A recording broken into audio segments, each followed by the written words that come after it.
श्री कृष्ण की द्वारिका नगरी नहीं थी धरती का हिस्सा और वह क्यों डूब गई थी पानी में।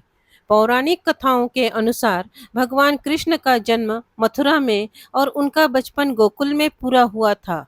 कंस का वध करने के बाद सभी यदुवंशियों के साथ उन्होंने द्वारिका नगरी बसाई। माना जाता है कि महाभारत युद्ध के 36 वर्ष के बाद पूरी द्वारिका नगरी समुद्र में डूब गई थी और उसी के साथ यदुवंश और श्री कृष्ण ने अपने प्राण त्याग दिए थे। द्वारिका नगरी के अंत के पीछे दो कथाएं प्रचलित हैं। एक कथा के अनुसार माना जाता है कि महाभारत युद्ध के बाद जब युधिष्ठिर के राज तिलक के समय गांधारी ने भगवान कृष्ण को श्राप दिया था कि जिस तरह कौरव वंश का नाश हुआ है उसी तरह से यदुवंश भी समाप्त हो जाएगा। अन्य कथा के अनुसार श्री कृष्ण के पुत्र सांब को मिले श्राप से द्वारिका नगरी का अंत माना जाता है।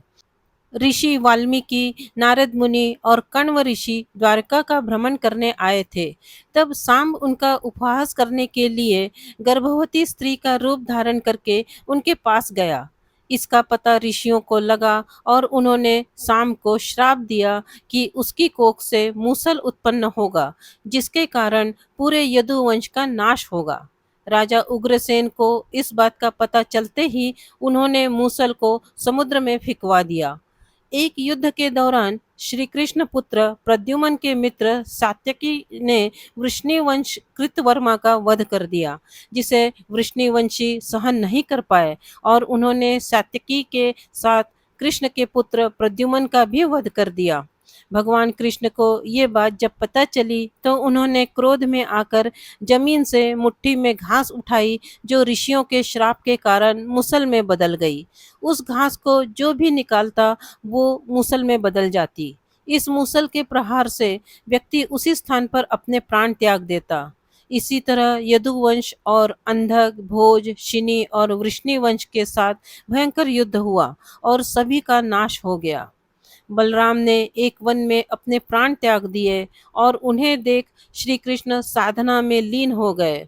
एक शिकारी ने दूर से उन्हें हिरण समझकर बाण चला दिया, जिससे उनकी मृत्यु हो गई। भगवान कृष्ण के प्राण त्यागते ही द्वारिका नगरी समुद्र में डूब गई। पुराणों के अनुसार द्वारिका धरती का हिस्सा नहीं थी। श्री कृष्ण ने इसे समुद्र देव से उधार मांगा था। इसी कारण से श्री कृष्ण के बाद नगरी भी समुद्र में समा गई। यदि आपको ये पौराणिक कहानी अच्छी लगी हो तो प्लीज़ इसे लाइक करें, शेयर करें और इस चैनल को सब्सक्राइब करें। धन्यवाद।